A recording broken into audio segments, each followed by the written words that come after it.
இந்த நாய்க்குட்டி ரொம்ப அழகா இருக்குல்ல. இந்த அழகுக்கு பின்னாடி மனுஷனை கொல்லக்கூடிய இன்னமும் மருந்தே கண்டுபிடிக்கப்படாத ஒரு வைரஸ் இருக்கு. அதான் ரேபிஸ். இந்த ரேபிஸ் வைரஸ் எல்லா பாலூட்டிட்ட இருந்துமே மனுஷனுக்கு பரவும். ஆனா 99% நாய்கிட்ட இருந்து தான் பரவுது. மதுரையில ஒருத்தங்களுக்கு 4 மாசத்துக்கு முன்னாடி பூனை கடிச்சிருக்கு. அவங்க ரேபிஸ் தடுப்பூசி போடாததால 2 நாள் முன்னாடி ரேபிஸ் வந்து இறந்துட்டாங்க. இந்த ரேபிஸ் வைரஸ நாம தடுப்பூசி மூலம் 100% கண்ட்ரோல் பண்ண முடியும். ஆனா தடுப்பூசி போடாம விட்டா இப்படிதான் ஆகும். இதுக்கு பேரு ஹைட்ரோபோபியா. தண்ணியை பார்த்தாலே பயப்படுவாங்க. இது ரேபிஸ்கான ஒரு சிம்டம்ஸ்.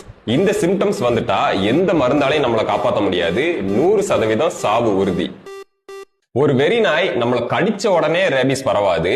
இந்த ரேபிஸ் வைரஸ் ரொம்ப பொறுமையா தான் நம்ம மூளையை நோக்கி டிராவல் ஆகும். இப்போ ஒரு நாய் நம்ம கால்ல கடிச்சிட்டா கால்ல இருந்து வைரஸ் மூளைக்கு போறதுக்கு 6 மாசம் கூட ஆகலாம். இந்த 6 மாசம் வரைக்கும் நம்ம உடம்புல எந்த சேஞ்சுமே நடக்காது. எப்போ இந்த வைரஸ் நம்ம மூளையை ரீச் ஆகி அட்டாக் பண்ணுதோ அதுக்கப்புறம் தான் இந்த சிம்டம்ஸ் எல்லாம் நமக்கு வரும். ஒன்ஸ் இந்த சிம்டம்ஸ் வந்துட்டா எந்த ஒரு தடுப்பூசியோ இல்ல எந்த ஒரு மருந்தோ வேலை செய்யாது. 10 நாள்ல இறந்துருவாங்க. அதனால என்னை ஒரு நாய் 1 மாசத்துக்கு முன்னாடி தான் கடிச்சது, நான் நல்லா தான் இருக்கேன்னு அசால்ட்டா இருக்காதீங்க. உடனே போய் தடுப்பூசி போட்டுக்கோங்க. தடுப்பூசியை பொறுத்தவரை படத்துல வர்ற மாதிரி தொப்புளை சுத்தி 40 ஊசி எல்லாம் போட மாட்டாங்க. நம்ம ஷோல்டர்ல 4 ஊசி தான் போடுவாங்க. கடிச்ச அன்னைக்கு 1, 3வது நாள் 1, 7வது நாள் 1, 28வது நாள் 1, அவ்வளவுதான். யாரெல்லாம் இந்த ஊசியை போடணுங்கிறத வேர்ல்ட் ஹெல்த் ஆர்கனைசேஷன் 3 கேட்டகரியா பிரிச்சிருக்காங்க. கேட்டகரி 1, இப்போ ஒரு ரேபிஸ் நாய் உங்களை நக்கிருச்சு, ஆனா அந்த இடத்துல உங்களுக்கு புண்ணோ இல்ல வெட்டுக்காயமோ இல்லைன்னா அதான் கேட்டகரி 1. இதுக்கு எந்த ஊசியும் போட தேவையில்லை, நல்லா சோப் போட்டு வாஷ் பண்ணாலே போதும். கேட்டகரி 2, நாய் உங்களை பரண்டினாலோ இல்ல நாய் நக்கின இடத்துல உங்களுக்கு ஆல்ரெடி ஒரு புண்ணு இருந்தாலோ இதான் கேட்டகரி 2. இதுக்கு 4 தடுப்பூசி போடணும். கேட்டகரி 3, நாய் உங்களை கடிச்சு ரத்தம் வந்தா இதான் கேட்டகரி 3. இதுக்கு 4 தடுப்பூசி கூடவே இம்யூனோகுளோபுலின் சேர்த்து போடணும்.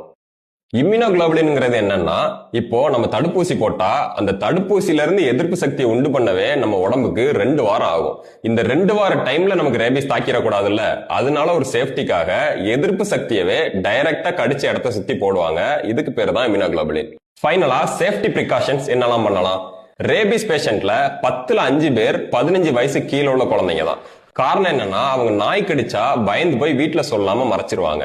தயவு செஞ்சு உங்க வீட்டு குழந்தைங்களுக்கு சொல்லுங்க, நாய் கடிச்சா உடனே வந்து அம்மாட்டையோ இல்ல அப்பாட்டையோ சொல்லணும்னு. நீங்க நாய் வளர்த்தீங்கன்னா ப்ராப்பரா உங்க நாய்க்கு ரேபிஸ் வேக்சின் போட்டு வளங்க. தெருநாயோட உங்க நாயை சுத்த விடாம பாத்துக்கோங்க.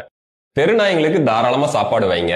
வச்ச உடனே தூரமா வந்துருங்க. அதை போய் கொஞ்சிறதோ இல்ல அது உங்களை நக்க விடுறதோ இந்த மாதிரி பண்ணாதீங்க. ரேபிஸ் மனுஷனுக்கு வர்றதுக்கு தெருநாய்களும் ஒரு முக்கியமான காரணம். முடிஞ்ச அளவு இந்த வீடியோ எல்லாருக்கும் ஷேர் பண்ணுங்க. நிறைய பேத்துக்கு இது போய் சேரட்டும்.